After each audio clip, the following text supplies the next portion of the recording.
భవిష్యత్తులో ఎవరైనా దేశం వైపు చూడాలంటే భయపడేలా సైనికులు పోరాటం చేస్తున్నారని కరీంనగర్ ఎమ్మెల్యే గంగుల కమలాకర్ అన్నారు. నగరంలోని వెంకటేశ్వర ఆలయంలో గోవింద పతి సేవ మహిళల ఆధ్వర్యంలో ప్రత్యేక పూజలు చేశారు. సైనికులు క్షేమంగా ఉండాలని ఆకాంక్షించాలన్నారు. సింధూరంతో చేతి ముద్రలు వేసి ఆర్మీకి సంఘీభావం తెలిపారు.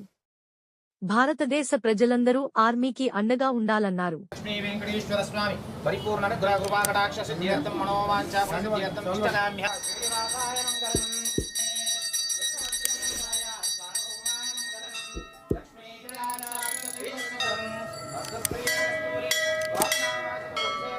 మంగళం రోచిష్టమానిదాయ గంధవందల విష్ణువే విష్ణు చిత్తుధనుషాంగమరేంద్రాచార్య పురోగమై సర్వైశ్చై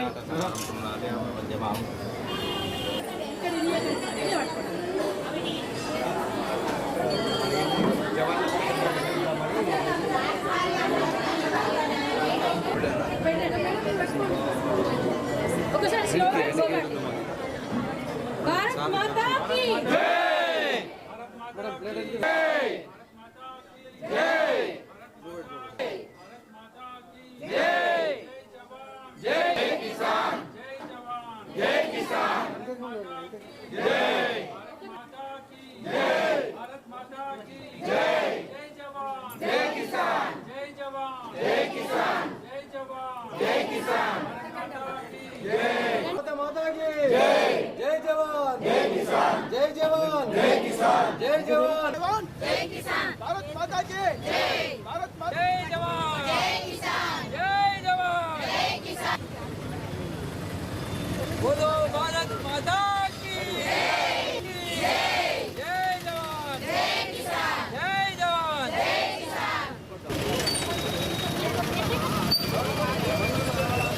जय जवान, जय किसान, जय जवान, जय किसान, जय जवान. దేశం యొక్క ప్రభుత్వం భారత ప్రభుత్వం తీసుకున్న ఏదైతే ఆపరేషన్ సింధూర్ దీనికి సంపూర్ణ మద్దతుగా ఈరోజు కరీంనగర్ నగరంలో మా యొక్క గోవిందపతి సీను మరియు ఫనిత ఆధ్వర్యంలో మా భక్తులందరూ కూడా ఈరోజు ఆపరేషన్ సింధూర్కు మద్దతుగా వారి వారి ఆ యొక్క సింధూరు చేతి ముద్రలన్నీ కూడా ఒక తెల్ల క్లాత్ మీద అంటించేసి భారత సైనికులకు మద్దతుగా ఈరోజు సంఘీభావంగా ఆ యొక్క సింధూర్ కార్యక్రమం చేయడం జరిగింది.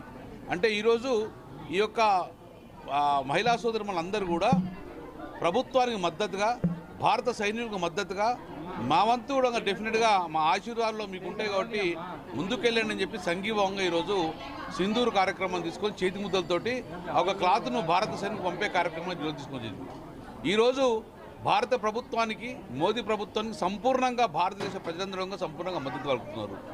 ఇది దేశం యొక్క దేశ భద్రతకు సంబంధించి కాబట్టి రాజకీయాలన్నీ పక్కకు పెట్టి కుల మతాలు పక్కకు పెట్టి ఈరోజు భారతదేశ ప్రజలందరంగా భారత ప్రభుత్వానికి అండగా ఉండవలసిన సమయం ఉన్నది. అందుకే మేమందరం భారత సైనికులకు భారత ప్రభుత్వానికి అండగా ఉన్నాము. డెఫినెట్గా ఈ యొక్క పవిత్రమైన యుద్ధంలో భారతం సఫలీకృతం అవుతుందని భావిస్తున్నాము. రేపు రాబోయే కాలంలో కూడా భారతదేశం వైపు చూస్తే కూడా ఏ దేశానికి కూడా భయం కలిగే విధంగా ఈరోజు భారత ప్రభుత్వ నిర్ణయాలకి సంపూర్ణ మద్దతు ఉంటుంది. మేము కూడా డెఫినెట్గా మా కేసీఆర్ గారిని మా కేటీఆర్ అప్లై చేసుకొని వారి అనుమతితోటి ఈరోజు మా నెల జీతాన్ని కూడా ఈరోజు భారత సైనికులు కానీ ఈరోజు 2,50,000 చెక్కునుండగా ఈరోజు కలెక్టర్ గారికి ఇవ్వడం జరుగుతుంది. సో భారత సైనిక నిధులు కూడా సంపూర్ణంగా మద్దతుతోటి మన తెలుగు బిడ్డ నాయక్ చనిపోయినందుకు సంపూర్ణంగా వాళ్ళ ఆత్మశాంతి కలగాలని చెప్పేసి వాళ్ళ కుటుంబానికి కూడా ప్రగాఢ సానుభూతి తెలియజేసుకుంటూ డెఫినెట్గా ఆ నాయక్ యొక్క బలిదానం వృధా అవ్వదు. డెఫినెట్గా రాబోయే కాలంలో నాయకులు తెలుగు ప్రజలు ఎప్పుడూ మర్చిపోరని చెప్పుకుంటూ మరొక్కసారి ఈరోజు ఫనిత గారు మరియు గోవిందపతి శ్రీనివాస ఆధ్వర్యంలో మా గోవిందపతి ఆధ్వర్యంలో ఆ యొక్క మహిళా సోదరం అందడంగా కిట్టి మహిళా సోదరం అందడంగా అద్భుతంగా ఈరోజు సింధూర్ అన్న కార్యక్రమం చేపట్టింది. కాబట్టి ఇప్పుడే కాదు రేపు రాబోయే కాలంలో భారతదేశ ప్రభుత్వానికి అందరూ మద్దతుగా ఉండాలని చెప్పేసి ఈరోజు మనస్ఫూర్తిగా కోరుకుంటున్నాను.